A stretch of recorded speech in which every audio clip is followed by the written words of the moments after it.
The 1948 masterpiece The Red Shoes, created by Michael Powell and Emmerich Pressburger, is a story of ballet dancer Vicky Page and her journey towards artistic immortality.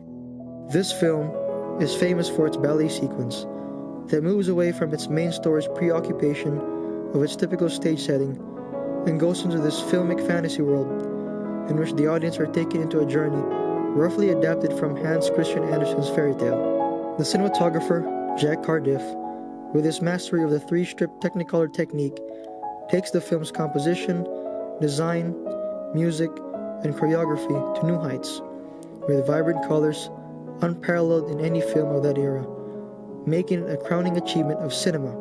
But the use of its colors is not simply for show. Just like in Hitchcock's Vertigo, the colors peppered throughout the film reveals themes, motivations, thought processes, and inner longings of the characters in the film's story.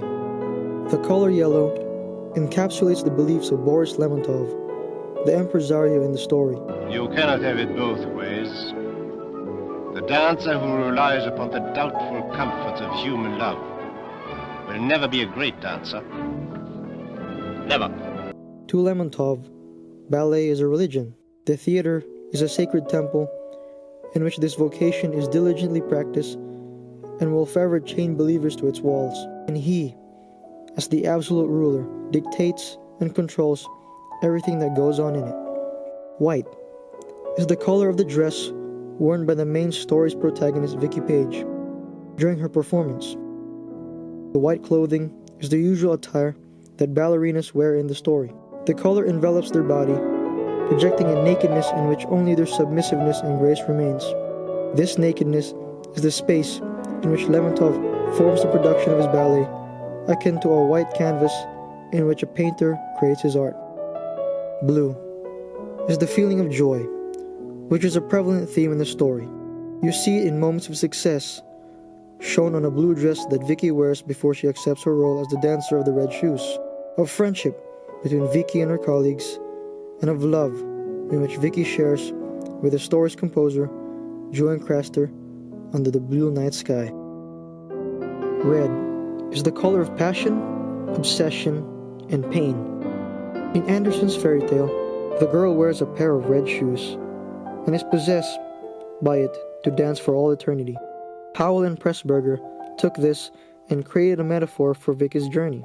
In the ballet sequence, once the dancer puts on the red shoes, she is beholden by her art. She becomes more graceful. The flame of passion that her red hair represents has been amplified. She dances around people with such undying energy and undeniable happiness. But when it comes to such passions, sacrifices must be made. In the last moments of the story, Vicky has to make an excruciating choice between Lermontov and her beloved Julian. I love you, Julian. Nobody but you. But you love that more. I don't know. I don't know. If you go with him now, I will never take you back. Never! Vicky, do you want to destroy our love? Adolescent nonsense. All right, go then. Go with him. Be a faithful housewife. The crowd of screaming children and finish with dancing forever. Vicky, look at me. Inevitably, she chooses art over love.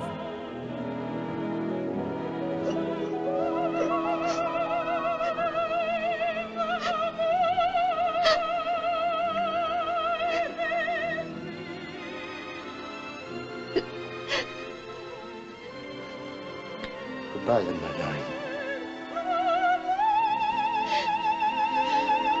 Julian.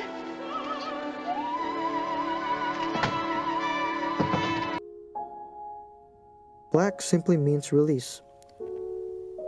In the last part of the ballet sequence, the dancer approaches a priest wearing a black robe to free her from this never-ending curse.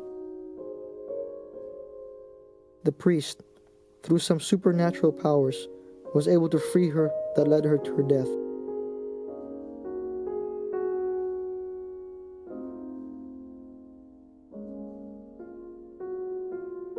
This moment is mirrored in the ending of the main story, in which a devastated Vicky, after making the decision of pursuing art over love, becomes possessed by the red shoes, urging her to abandon any sense and throw herself towards an incoming black train, releasing her from the pain.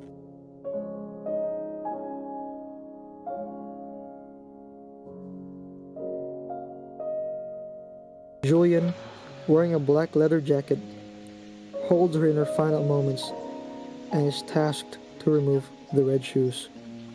Julian, Yes, my darling.